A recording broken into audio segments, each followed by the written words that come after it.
Убеден сум дека по успешен референдум и изгласани уставни промени, во март Грција ќе го ратификува договорот за името.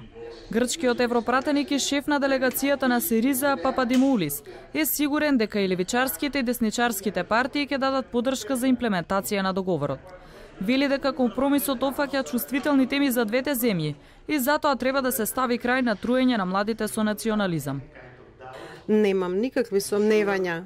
Сигурен сум дека доколку вашата држава го ратификува Преспанскиот договор, а за тоа ги направи сите потребни уставни промени како што се договоривме, тогаш грчкиот парламент ќе го ратификува Охридскиот договор.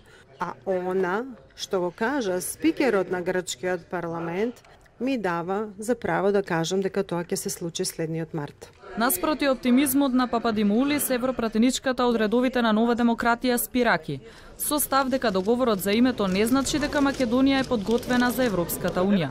Вели дека земјава не исполнува неопходни критериуми за почеток на преговори. Former Yugoslav Republic of Macedonia is not yet ready. БЈРМ не е подготвена за влез во Европската унија, не е подготвена за почеток на преговори. Како представник од Нова демократија, ќе повторам и овде. Ние во Грција не познаваме македонски идентитет и македонски јазик.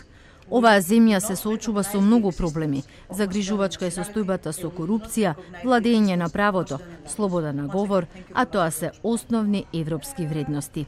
Европратеникот Алоис Петерле истакна дека е запознае со ставот за референдумот на опозицијската ВМРО-ДПМНЕ, но рече дека европските пратеници не се тие што треба да се мешаат во внатрешната политика на земјава. Ние овде не сме посредник во целата приказна, тоа е нешто што е работа на политичките партии да гласат, да го изразат својот став. Ко-председателот на Мешовитиот комитет Горан Милевски рече дека е добро после долги години да се интензивира соработката помеѓу македонскиот и Европскиот парламент, посебно со поддршката за напредок на Македонија. Имаме заложби за подобрување на билатералните односи, меѓусебните односи, го нотираат подобрувањето на односите на Македонија со соседите и ги поздравуваат напорите, односно се поздравуваат и поддржуваат напорите кои што Република Македонија ги направи во текот на бегалската криза. Во фокусот на состанокот на Мешовитиот парламентарен комитет во Македонското собрание беа реформите во судството, борбата со корупцијата, работата на СЈО, изборните реформи и добрососедските односи. Следниот состанок на парламентарците од Македонија и Европскиот парламент го најавија за почетокот на идната година.